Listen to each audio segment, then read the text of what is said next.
আরে বেটা, আমরা আদবের ঘরে জন্ম। আমাদের বাপ দাদারা প্রথমারে শৈশব থেকে যেদিন বেড়ে উঠেছি সেদিন থেকে আমাদেরকে কলম দেওয়ার আগে আদব দিয়েছেন। কথা কোন ঠিক কিনা? কিন্তু নবীর দুশমনদের সাথে আদব দেখাইতে পারবো না।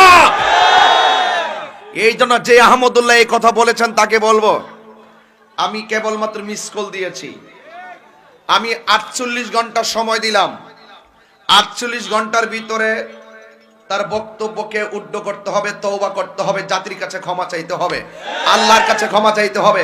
যদি ক্ষমা না চায় আমি আইনানুগ ব্যবস্থা নিব। এই গত পরশুদিন থেকে একটা কাজ করতেছি যে আলেমদের মধ্যে যদি কোনো ত্রুটি হয় আমরা এটা গোলটি বিলিবসে সমাধান করব। কেন?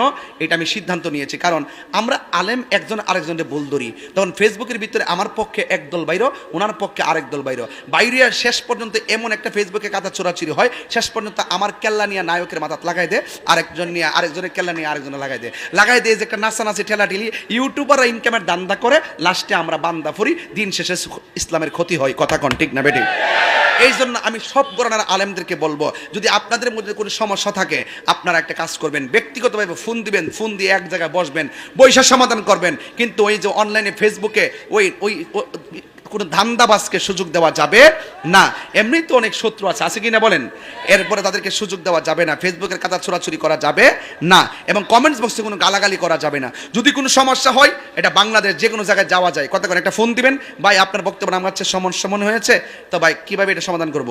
ফেসবুকে আর না, ঠিক আছে আপনি আসেন, আইসা এক জায়গায় বসবেন, বৈশাখীটা সমাধান করবেন, এরপরে সমাধানটা ফেসবুকে দিবেন, জাতি জনগণ দেশ একটা ভালো মেসেজ পাবে। কথা কোন ঠিক না বেঠিক? তৃতীয় পক্ষ আর সুযোগ নিতে পারবে না। কথা কোন ঠিক কিনা? কিছু কিছু লোক আছে মজা মারে, এই জন্য এই সুযোগ দেওয়া যাবে না। ওই দান্দাবাজদের ধান্দাকে বন্ধ করে দিতে হবে। কথা কোন ঠিক না ঠিক? আল্লাহ পাক আমাদের সকলকে বোঝার তৌফিক দান করুক, আমিন। আরেকটা কথা বলে দিই, শেষ কথা, আখিরি কালাম, শেষ কথা হলো, মা বাপের মনে কখনো কষ্ট দিবেন না। মা বাপের মনে কষ্ট দিয়ে আমার সামনে বসে ওয়াজ শুনবেন, এত বড় স্পর্ধা আপনার মতো মুড়ি তাহিরি দরকার নাই। যেই পিসাব বলবে মা বাপের সেবা লাগতো না, আমি তো তোর সব, এটা পিসাব না, এটা সকালবেলার পেশাব। এই ফলাফান্ডে 3 বার ঠিক। ওই পিসাবরে আমরা মানি, ওই পিসাবরে মানি। একটা হইল মাছ যদি আয়া আমরা দেশে কিছু মুরিদ আছে না, একটা হইল মাছ গাথার থেকে পাইছে, বৈশালের গাথার থেকে পাওয়ার পরে আরে একবার বৈশালের কথা মনে হয়েছে, একবার আরে যাকে ফরক মনে বৈশালে মনে করেন একটা গাতার মধ্যে একটা হইল মাছ পাইছে, পাইয়া ইডারে নাহে দিয়া ওই যে ইটা দিয়ে একটা সুতা ডুহাইয়া হাতের মধ্যে লয়ে গেছে পিসাবের বাড়িতে, যাই করতেছে বাজান একটা গাতার মধ্যে 1 বছর পরে হিঁচছিলাম, একটা হইল মাছ পাইছি। পিসাবকে কি দরকার ছিল, তোমার মার কাছে দাও, এটা জিয়াই রাখুক দে। দরকার ছিল পিসাবরে বলার যে একটা হইল পাইছো, তোমার মা বাপ লইয়া খাও।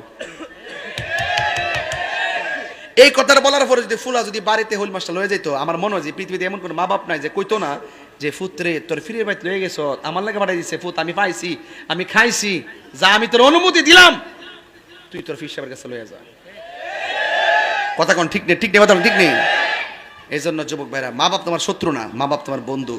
এই জন্য আল্লাহ পাক আমাদের সকলকে মা বাবার খেদমত করার তৌফিক দান করে, বলেন আমিন। তুই তোর ফিসাবের কাছে লয়ে যা। কথা কোন ঠিক নেই? ঠিক নেই, কথা ঠিক নেই। এই জন্য যুবক ভাইরা, মা বাপ তোমার শত্রু না, মা বাপ তোমার বন্ধু। এই জন্য আল্লাহ পাক আমাদের সকলকে মা বাবার খেদমত করার তৌফিক দান করে, বলেন আমিন।